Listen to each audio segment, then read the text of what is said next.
So this is a bit weird. There's out of an office, what up here about 22?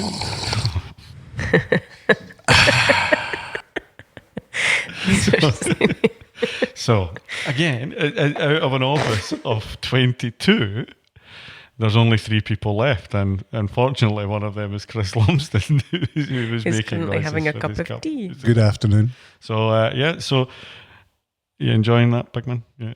You can't hear that. I'm away from No, the you mic. can't. Yeah, No, no, okay. you're good. So so there's just the 3 of us in. Well, and we thought, who's the other one? well, we've got. Well, I'll do the introductions when I do this.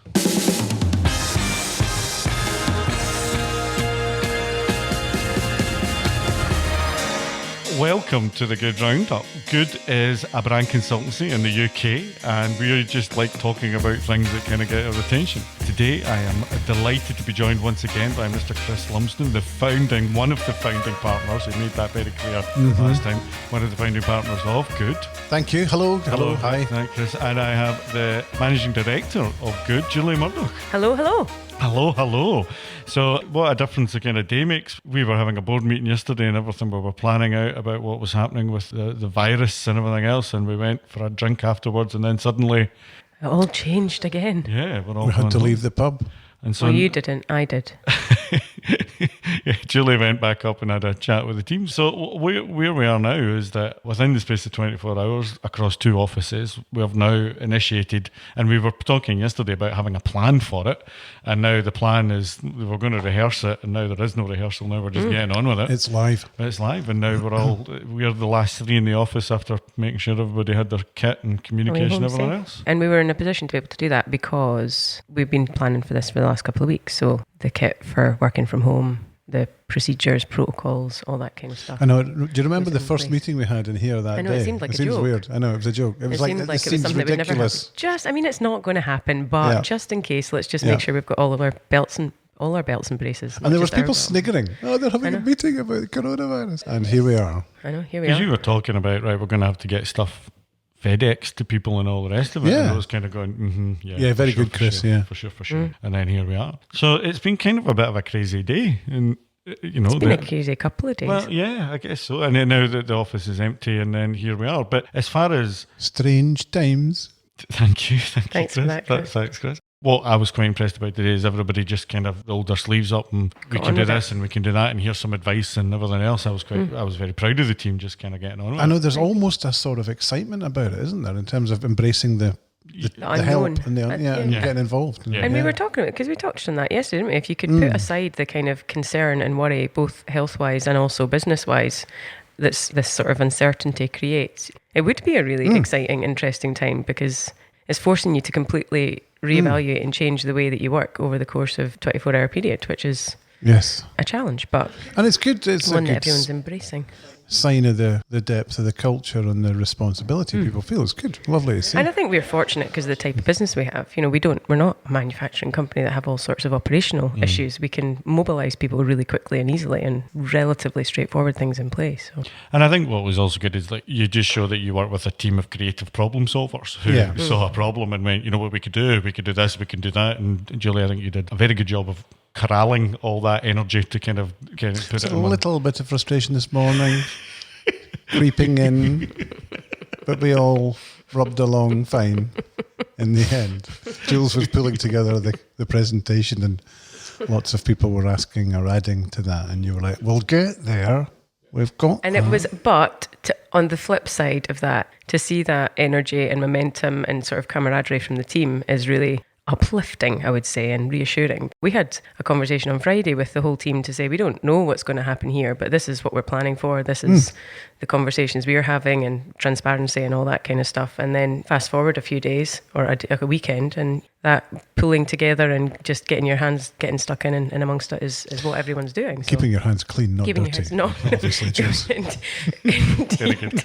Indeed. Very good. Very bad. And so I'm afraid. So where we are now is everybody's home. All the clients don't. I talked to a client earlier on. It was kind of Most of them are home as well. Yeah, they're home. They're kind of going. Yeah, I've talked to a couple today. They're going. You're home. But then once you've now that we're in here, the kind of question comes down to what about the business? And you know and we watched. I'll put it in the show notes. A webinar from David Baker, who is a bit of a kind of guru on agency management. Would that be fair to say, Chris? He's someone we've followed for a long time. And he did a webinar yesterday about how the opportunities and pitfalls of this. That's the thing that we were talking about yesterday. And again, it's all a bit unknown. I think and Jules will talk about, I think, all the stuff that we've done and operational stuff. But I think that what he underscored was the fact that this is all about money and the steps that you can take to, as an agency owner and principals and owners of the business, what you need to be looking out for. And I think one of the most interesting things he said was the fact that we are a lagging indicator in the economy. He said the way your business is right now is probably a reflection of the market a month or 2 months ago. Yeah. And you can see that in some of the conversations we had with clients. I had a chat today with a client and they said, look, there's a meeting coming and there will be belt tightening. And there's been two or three of those today as well. So I think, with different they're clients. coming down the road. So it's about being able to be in the right place at the right time and having the right metrics in front of you. And fortunately, we as an organisation have been pretty good at that. So we're able to stand up in front of the team and say, look, don't panic. We're in a good place. It's all about cash and we're in a good position at the moment and we can hold tight just now. Because the other thing he was talking about with that lagging indicator, he referenced it both in the context of the impact, but also the recovery. And I think there was that kind of probably maybe a bit of hope or a feeling that it would be a V-shaped dip for us, for businesses, but actually maybe across the board, but certainly for us, it is definitely more likely to be a U-shaped curve where there's going to be a longer tail of pain that you probably feel and longer impact. And, it is true. It's about running the business financially, and talking about numbers a lot has sometimes led to a little bit of kind of boredom and sneery comments. But it's at times like this that it's the most important thing. So, his point about knowing where the cash is right now, what's due out, what's due in 30, 60, 90 days, all of that with Steph and the team here, we're in pretty good shape about understanding where that's going to be. So we have the ability to react. We're not guessing, and that's hugely important because it feels that you have some semblance of control at the moment. Obviously, the open-ended question is, when does this end? But it's not just us that's asking that question. Everyone's aware of it. The team are great. They're aware that jobs are potentially on the line in the long term. The business is on the line in the long term. Where it ends, we don't know, but we can just act responsibly and kind of with the best information as we stand. And I think the conversation that you guys had on Friday with the team about the numbers and where we are and what we're doing, I think has built that camaraderie, because if you're honest, and I think, we were talking earlier on, some, people are pulling their horns in not just businesses, but in personal lives. I mean, these guys are going home and going, you know what, will we go out tonight or will we not? Or will we get a carrot? It's all those things. It's a fairly simple equation about money coming in, money going out. Yeah. But I think in our approach as a business has always been to be transparent with that side of the financial side of the business, be it through just generally regular company update meetings. And like you say, to a point in this industry, in this space, when you're a creative-led business, it's kind of a bit dirty to talk about the money and the bottom line and what that means. But actually, when you then translate that into a situation like this, where there's so much uncertainty and so many unknowns, that it's a language that the team in the business or the team are used to hearing. And it's not there's a confidence that we are a financially well-run business. So we're in control of the things we can be in control of. We're all pretty busy just now, and I've got a number of projects that are running just now. But at the same time, I'm already thinking ahead to a downturn in what we do in the day-to-day. And I think the kind of exciting thing, because you've got to kind of try and get some positivity out of it, is that it gives us the opportunity to do a bit of housekeeping that normally we wouldn't. And podcasting. Yeah, and podcasting being the number Very one. important. It's the only way that we're getting the hell out through this on this podcast. I need my Squarespace dollars to get out of here. So I'm going to be doing some work on just kind of nailing some strategy outputs that have been a bit woolly before, not through anybody's fault. It's just the kind of thing over time you're just kind of, be good just to revisit all these things and give them a bit. It's a process that's evolved over time, and things have grown and expanded, and stuff has changed based on client scope and client projects. And we never actually then go back and kind of revisit. You don't get the opportunity to go back and revisit and go, is there a better, smarter way we could have approached that, and put a bit of a kind of some of those not processes. It's not reinventing the wheel, but just exactly. It's just looking tinkering at it. rather than reinventing anything. Beautifully put. And I think the other thing about that is then trying to, the thing is we can't make work happen. Clients have got to want the work to happen. Well, you said this the other day, Stuart. It's one of the best things I've heard. It's like One of the best. well, what you said is the conceit or is that we think there's things we can do to really mitigate, and it's happening to us. We can't do anything about this. And your point about supply and demand. Yeah.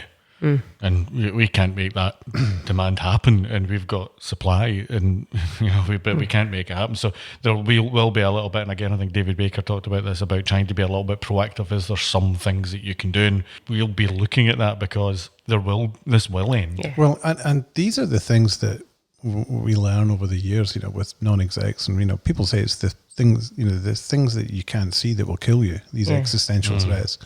And, David Baker was saying, that up to 30% of agencies or firms can go to the wall here. And it's about taking a position that ensures that we're going to be here at the end.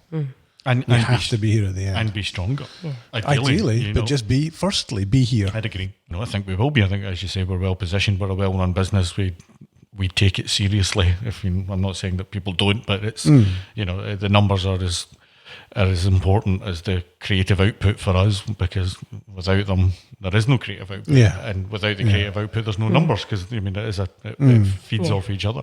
And financially, there's nothing kind of lurking behind the skirting board for us financially. We know what we're dealing with. We've got solid, consistent metrics that we discuss and monitor on a monthly basis in the board meeting. So there's no surprise. We know exactly where we stand and what the pipeline looks like, and although that, well, with the massive caveat that that's also now going to change, because we don't have any control over what decisions clients are going to need to make within their business. And I think that's where some of the basic principles that we follow anyway from a client service point of view around just being proactive and being, where always kind of questioning and looking for where we can add some additional value for clients and those relationships, and just being a helpful, useful pair of hands and a trusted partner versus just waiting for a brief. That's not the way that we work anyway. So I think it's more of that, and arguably the guys in a bit of downtime will have more time to put a bit of thought to that, to, like you say, take some of those proactive ideas, suggestions, thoughts, whatever it may be, to a client and potentially generate some revenue in the longer term, if not straight away. So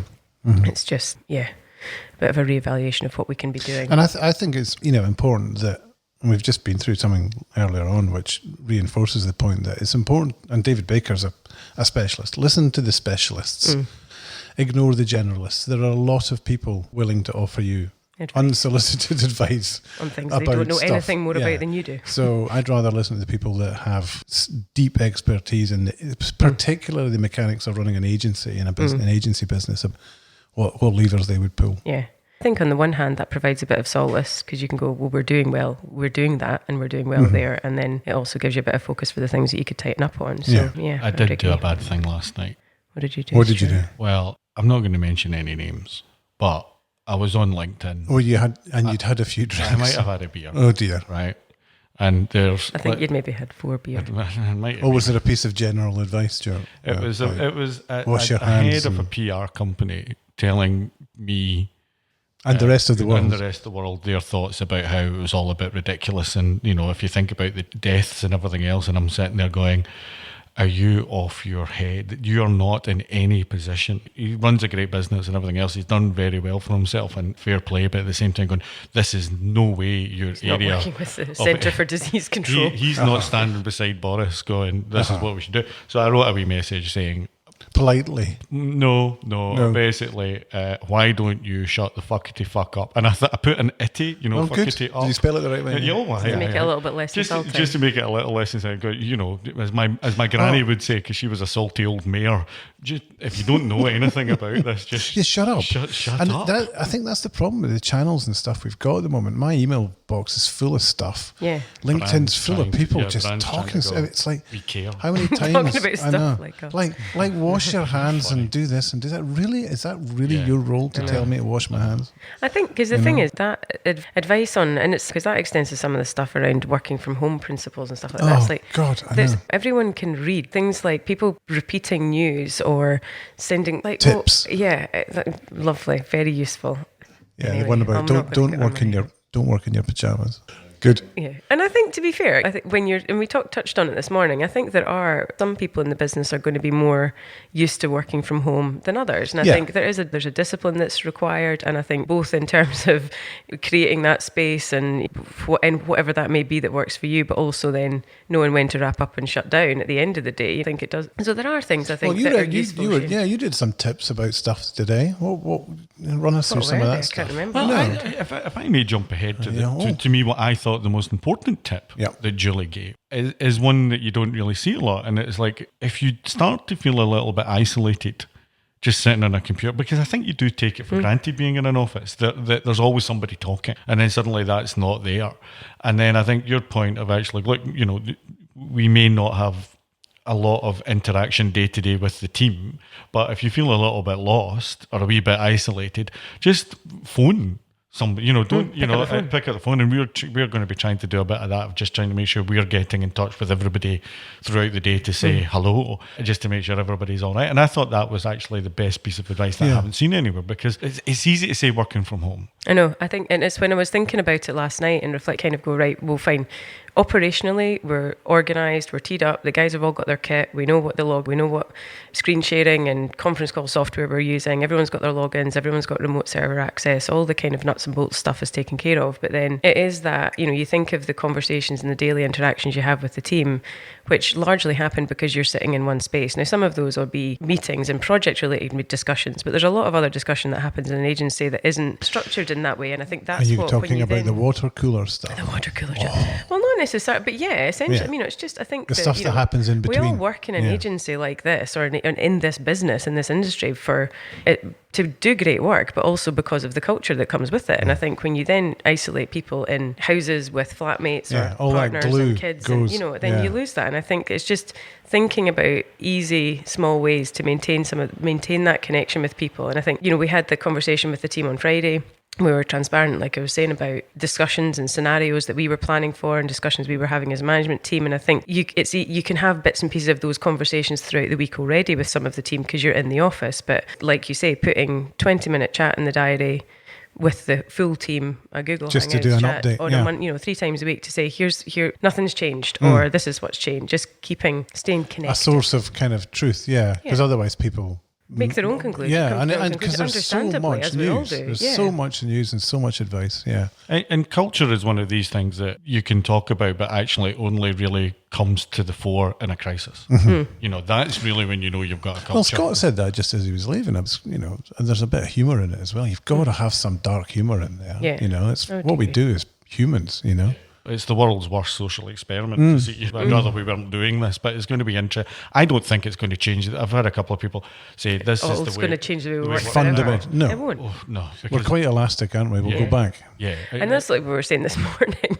We'll probably get to a point where we've just finally nailed it and we've ironed out all the issues, and then we'll be back in the office again, going, "Geez, wasn't that interesting?" No. Yeah. But, let's hope so. Here's hoping, yeah. Well, this is just a wee quick one because I thought it was quite interesting. I don't think this will be our 3rd episode, and I think the kind of interesting thing is I don't want it to be an agency podcast about age. I want to talk about brand, but I think when you're in these kind of exceptional circumstances, I think it's useful just to kind of go, how we're finding it, and if there's any other agency who wants not that we've got anything particular, but I think my best bit of advice would be watch the David Baker podcast, because I think in terms of, there's some of it's the financial stuff, the metrics you need to be keeping an eye on, not taking your eye too much off the ball in terms of the work that you want to be chasing and being seduced by the kind of, but it's a piece of work, let's just take it on and do it because it's going to give us that. There's some really useful advice in there that, like you say, he's an expert in, not necessarily in the coronavirus space, but in terms of managing businesses through difficult periods. And there's also really practical stuff that we picked up and talked to the team about today, about planning ahead for larger group conference calls, meetings and conference calls, sharing an agenda in advance, making sure you've got a clear lead in that, following up with notes and actions. Really basic stuff, but useful reminders. Group chats, taking out, not getting lost in email trails. So using we don't use Microsoft Teams all the time, but we're going to be using it more now. Yeah, I would say listen to David Baker. And there's good old workhorse, which is the company WhatsApp, which is good for... Yes, indeed. a bit of the Giggles and messages. banter, Yeah. light-hearted banter. Few giggles. Again, I shall put a link in the show notes. David Baker is doing another. Well, the DBA are Sure, hosting. but yeah, the It'll be the same content, I Yeah, think. yeah. But hopefully it might be a little bit more UK focused. That would be interesting. And we'll put a link in the show notes where the one that we've just watched was, and a link to register for the DBA's ones. But So when will we meet again?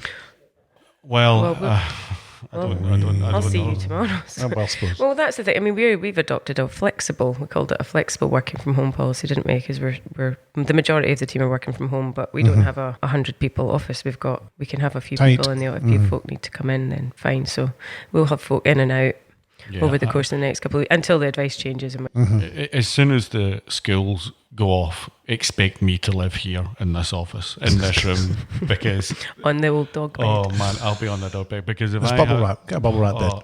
because my 7-year-old will be getting Animal Crossing for the Switch this Friday, and all I'll get is, Dad, look at this, Dad, look at that, and I swear. Don't try and blame that on your 7-year-old, Stuart. I know Exactly. you. We You'll know be you like playing your those wee games. Well, this was a wonderful podcast. Thanks very Yeah. much. And yes, we've got plans for what we're going to do next week, even though nobody's in the office. I've got a couple of ideas, but we'll Nice. have something in next week. So Now until wash then, your hands. Wash your hands. Take care. Stay safe, peoples.